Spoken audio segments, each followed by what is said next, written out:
Don Gardner is one of millions across the nation who graduated from colleges this year. Don, 3 inches short of 4 feet tall, is a victim of osteogenesis imperfecta. That means his bones break easily, like several dozen times in his 23-year lifetime. Don is someone special. I think basically what I try to do is I try to look at myself and say, I don't want to be considered special just because I'm handicapped. I don't want somebody to look at me that way. My biggest goal in dealing with other people, and this is true in education and getting the education, is to make people look at me as if I was a normal person who just happens to be a little smaller or have a physical disadvantage. I don't want them to think of me primarily as a handicapped person. Don's home is Auburn, Alabama, also the home of Auburn University. He's a graduate from the School of Industrial Engineering, and now he works for Procter & Gamble. He has moved a few hundred miles north of his Alabama home. Don and his parents are excited about this day. I think it's probably the answer to a number of prayers and the hopes that we've had for a number of years that he's achieved it, and we feel great for him and hope he does. Don, given 3 months to live by doctors in Andalusia, Alabama, refuses to let his disease make him anything short of normal. He used a wheelchair until he got in high school, when he began using a homemade walker on wheels to get around. Don doesn't mind the word handicapped, but he likes to think of his physical limitations as an inconvenience. Being a handicapped person, people don't forget who I am. They meet me, and I'm not just another face in the crowd. They remember me.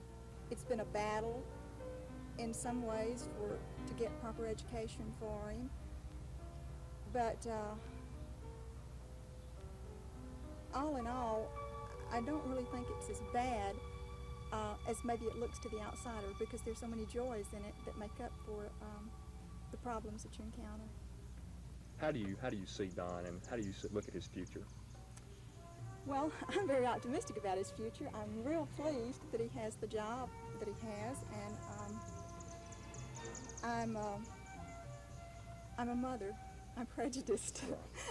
I think he's special. I think he's special because he's my son, and I think that if he's given an opportunity, that he can be a very successful person. I think he can contribute to society. Like any normal teenager, Don was anxious to learn to drive. His father says Don's ability to drive a specially equipped car has helped his son immeasurably to gain a new level of independence. Don Sr. is responsible for getting the car properly equipped. Well, when he first got his driving license, it became necessary to teach him to drive, to find some hand controls and some method of getting him up to where he would be safe, where he could see and operate a vehicle in a safe manner. And unfortunately, these things aren't available readily. You have to know where to look for them. Once you know where to look, it's not a big problem. And we had to improvise and do what was necessary to get him the facilities to operate a vehicle. This would make him more independent on his own. The hand controls is a standard off-the-shelf item that's, if you know where to buy them, it's easy to get these. The spinner knob, which he uses as a assistance in driving, is easy to find. Now, the seats had to be custom made. We made those to fit the contour of his body and the contour of the seat. Next to sports, one of Don's greatest delights is entertaining the family dog.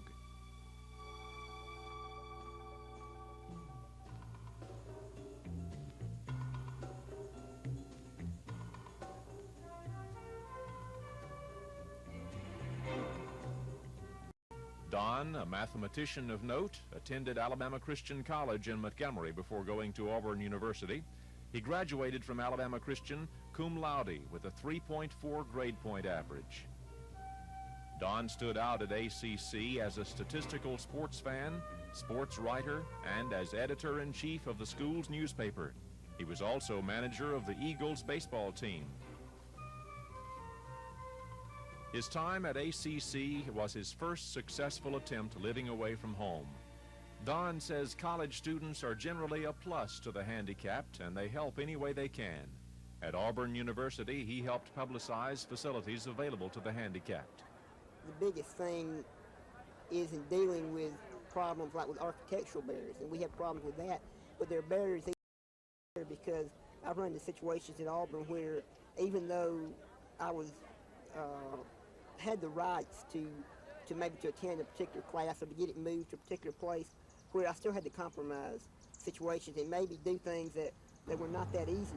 So it's beginning to get to a point where there are some barriers in communications. Each handicapped person has their own limitations physically as to what they can do. In my case, a few steps doesn't bother me. Several flights of steps do.